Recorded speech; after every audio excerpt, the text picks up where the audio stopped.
A1 equivalent మనము ఒక maths క్వశ్చన్ని ఎలా ఆలోచించాలి, ఎలా ప్రాబ్లమ్ని సాల్వ్ చేయాలి.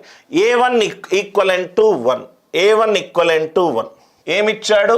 A1 is equivalent to 1, AN plus 1 is equivalent to 2AN plus 5, 2AN plus 5. నేను మీకు ఒక కాన్సెప్ట్ చెప్పాను at the beginning of the class. ఏమన్నాను సార్? సింప్లిఫై ద క్వశ్చన్ని చూసి భయపడకండి. సింప్లిఫై ది క్వశ్చన్ని చూసి భయపడకండి. రైట్? కాంప్లికేటెడ్ క్వశ్చన్ ఉంటే దాన్ని ఎంత ఈజీగా మనకు అర్థమయ్యే భాషలో మనం అర్థం చేసుకుంటే చాలు. A1 అనేది ఒకటి ఇచ్చాడు, ఒక సీక్వెన్స్ ఫామ్ ఇచ్చాడు. AN plus 1 is equivalent to 2AN plus 5 ఇచ్చాడు. AN plus 1 is equivalent to 2AN plus 5 ఇచ్చాడు. రైట్? నాకేం కావాలన్నాడు? A100 కావాలన్నాడు. A100 కావాలన్నాడు. ఆప్షన్లు ఏమేమి ఉన్నాయి? 5 into 2^99 minus 6, 5 into 2^99 plus 6, 6 into 2^99 plus 5, 6 into 2^99 minus 5. ఇదే కదా సార్ ఆప్షన్లో. నౌ ఇక్కడ క్వశ్చన్లో ఏమిచ్చాడు? A100 ఇచ్చాడు. ఆప్షన్లో పవర్ 2లు ఎన్ని ఉన్నాయి? 99 ఉన్నాయి. 99 అనేది 100కి ఒకటి తక్కువ, ఇది 100కి ఒకటి తక్కువ.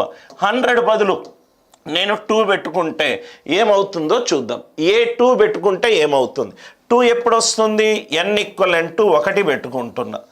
A1 plus 1, A2 is equivalent to 2 plus 2 into A1 plus 5.